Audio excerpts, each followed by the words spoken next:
Hi neighbors, welcome back to another video cooking with neighbors. It is I, Jerry Ellen, and today I am doing a copycat recipe. I am making, and in the style of, I should say, because I don't know the exact recipe, but this is in the style of Boston Market meatloaf, and it's going to be delicious, believe me. And don't mind me with my tank top on. I know it's cold out, but yeah. I have a little food processor here, because it's going to help me get my onions and that fine enough for my 900 grams, a little bit more maybe, but 900 grams, 2 pounds of ground beef. And they have diced onion in it, but you want it to be small so it has time to cook. Just use a 1/4 cup of onion. Get the rawness out of it so you don't end up with heartburn. Or you can saute it a little bit. It's gonna work. I just got this, a new one. I don't know what I'm doing. I'm gonna add it to my meatloaf. The little one I had, it fell and broke, so Graham bought me this new one.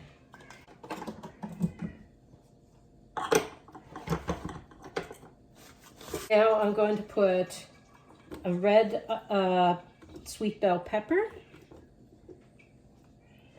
I'm just going to give it a couple of pulses just to make it kind of fine. What the heck am I doing?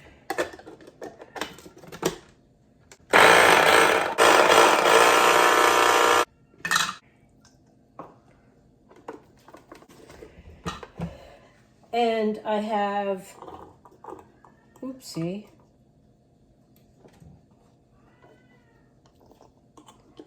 I cut this one with a knife. I'm just going to leave it because I cut that kind of small with a knife. It's fine diced green bell pepper and finely dice or chop up a red bell pepper.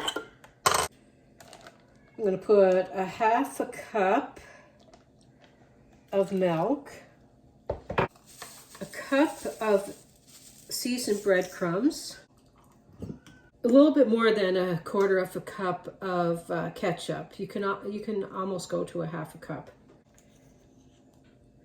Teaspoon, 2 teaspoons of onion powder, 2 teaspoons of garlic powder, a teaspoon of oregano, a teaspoon of basil. This is ground thyme. 1/2 teaspoon of that, because it's very strong because it's ground.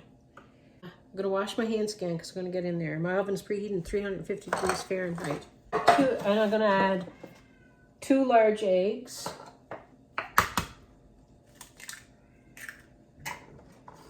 Never cook your meatloaf on a high temperature, 325, 350 max, because if you cook it slow, it's going to be tender. If you put it at 375, 400 and that, your meatloaf, it doesn't taste as good. Believe me. Believe me when I tell you. And when I mix meatballs or meatloaf, I like to set it aside for 1/2 an hour. Now, if you don't want to add ketchup, you can do a 1/2 cup of your favorite tomato sauce, like a marinara. Yeah, I like to cover it and put it in the refrigerator or something for a 1/2 an hour just to let all the flavors marry together. I'm going to make a sauce that will go over it later. I'm going to use this to form it, but I'm not going to bake it in it. When you're making meatloaf, pat it so that you don't have air pockets so it stays together nicely for you. Let's give it a good old pat in there. I have a CopyCat Cracker Barrel meatloaf. Watch it after this one. I'll link it.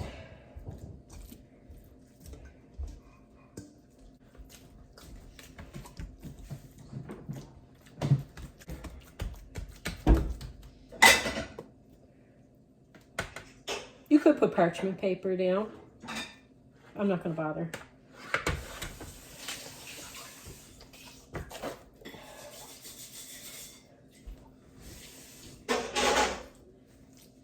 And then I like to kind of not make it look like it was in the... Give it a good slap. Look at the pretty colors in there.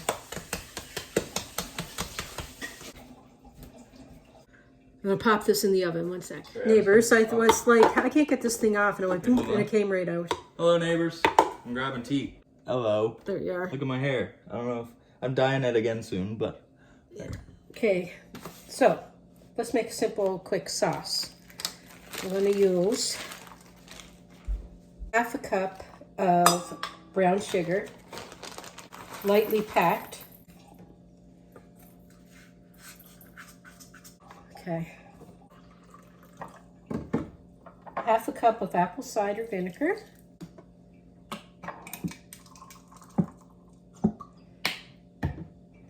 Half a cup of ketchup.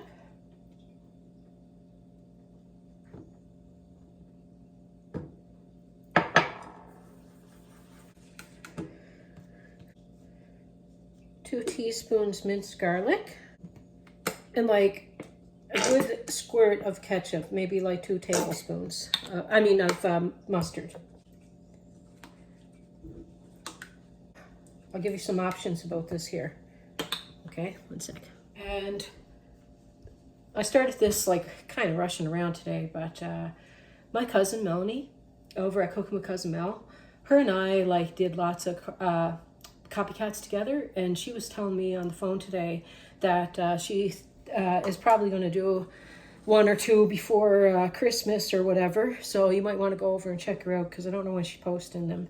And also, because this is not a collab, it's just I was asking you guys if you'd like some more copycat recipes, and it was unanimous to do them. So that's what I'm doing. Oh my gosh, it's coming along. I gotta turn the light on. I'm going to add the sauce to it for the last, say, 15-20 minutes of cooking time. What you can do with the sauce is you can simmer it for a while on the stove and have it like on the side. You want your, it's got a few more minutes to go. It's only at 150 something. You want it to be around 160, 165 degrees Fahrenheit. So with the last little bit of it, I'm going to put the sauce on it. Now you can simmer the sauce, and then when you slice it, just serve the sauce on the side. I'm going to put this back in though. But I like the way it looks. Like you could do both. A little bit on it, a little bit on the side.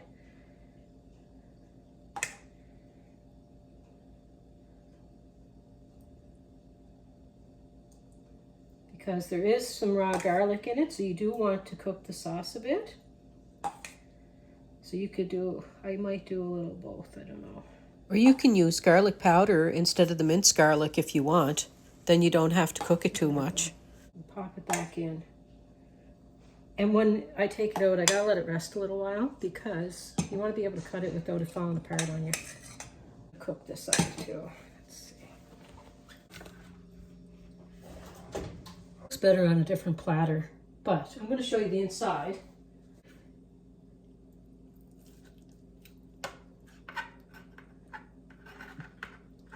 It's still a little warm, as you can tell with the steam.